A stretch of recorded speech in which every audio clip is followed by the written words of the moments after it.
much. Joining us now, Democratic Congressman David Cicilline of Rhode Island. He's a member of both the Judiciary and Foreign Affairs Committees. Congressman, thanks for joining us.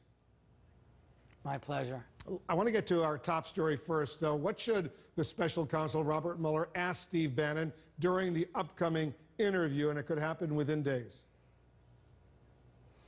Well, I think it's clear that the special counsel has interviewed a number of people in the president's inner circle that have firsthand knowledge of what the president did and said and what was in the president's mind when he fired James Comey and Michael Flynn.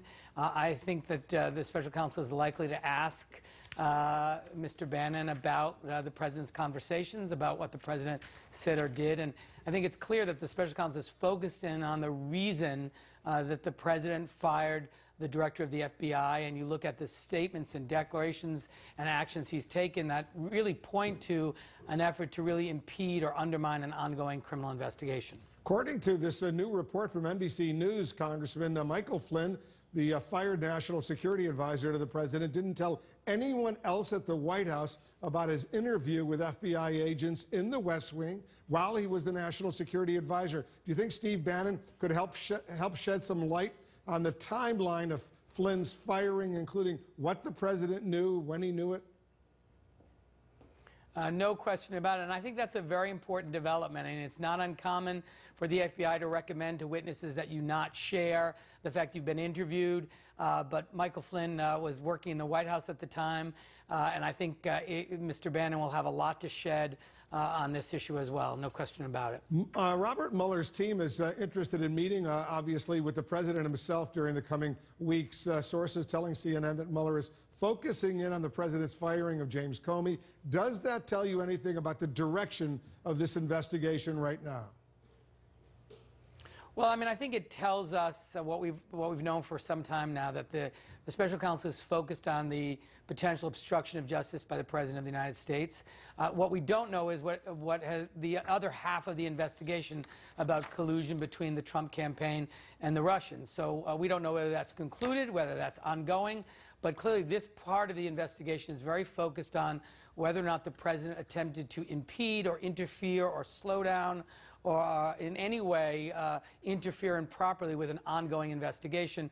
There's obviously a lot of evidence that that is the case. The president's own admission that he asked the FBI director to sort of let this Flynn thing go, that he asked Comey to be loyal to him, and when he was not satisfied that he would be, he fired him in connection with the Russian thing, as he said in his own words. There's a lot of evidence that would suggest that, but I think that's clearly the focus of the ongoing inquiry by the special counsel. Should Robert Mueller ask the president to testify to appear before a federal grand jury without his attorneys present?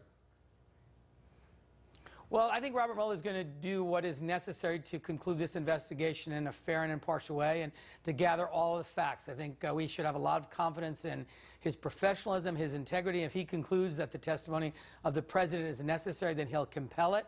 I think it's well established the president has an obligation to provide that information, with one exception.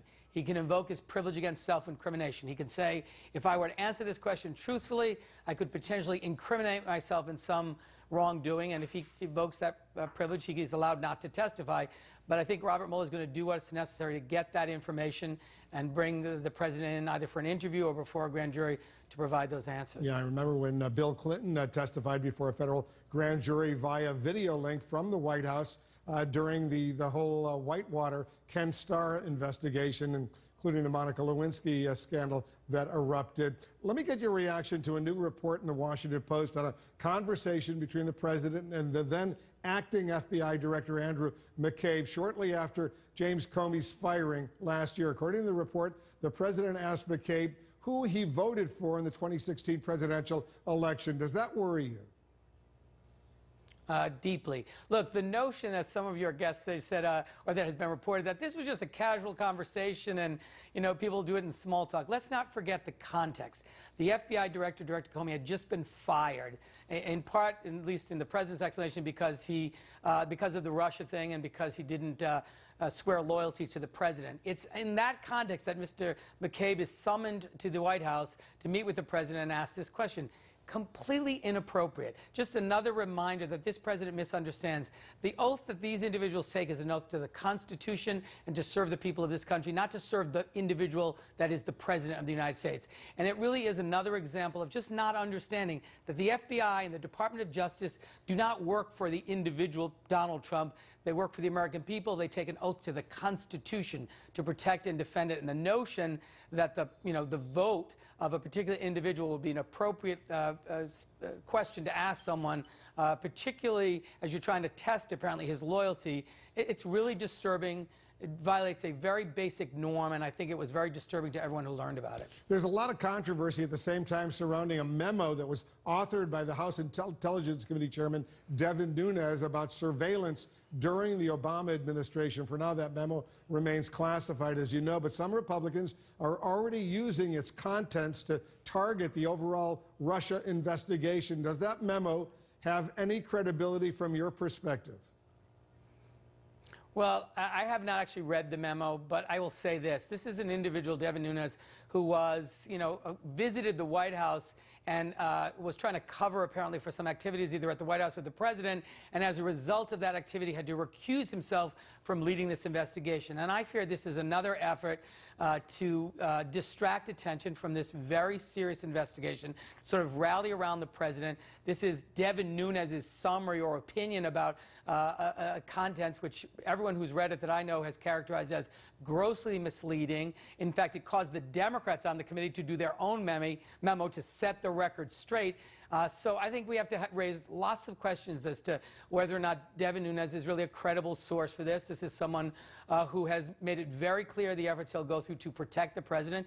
And I think it's part of a larger effort, sadly, of our Republican colleagues, many of whom have attacked the FBI, attacked the Justice Department, doing everything they can to undermine this very important investigation.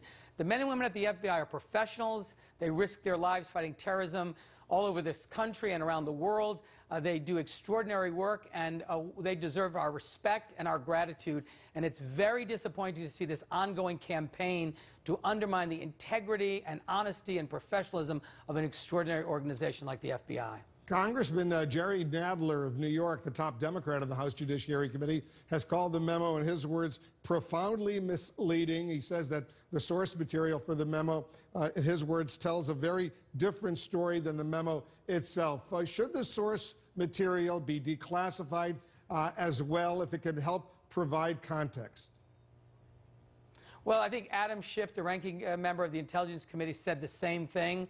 I think it's important that the American people get the truth, and we have to do it in a way that obviously doesn't compromise sources and doesn't compromise the important work of our intelligence agencies. But it's very important that we set the record straight, and those source materials, if they can be released, to show how misleading and how inappropriate this memo is, and that it draws conclusions that just are not fair in an effort to really smear the FBI and smear law enforcement in a way to undermine this investigation, then I think we ought to do it. But we have to be conscious of the fact that when that's done, we need to be sure it's done in a way that protects the important work of our intelligence community. It protects what they say, what they call sources and methods, to make sure that U.S. intelligence gathering capabilities are not undermined. That's always a very sensitive issue. Congressman Cicilline, thanks for joining us. Thanks for having me. All right, let's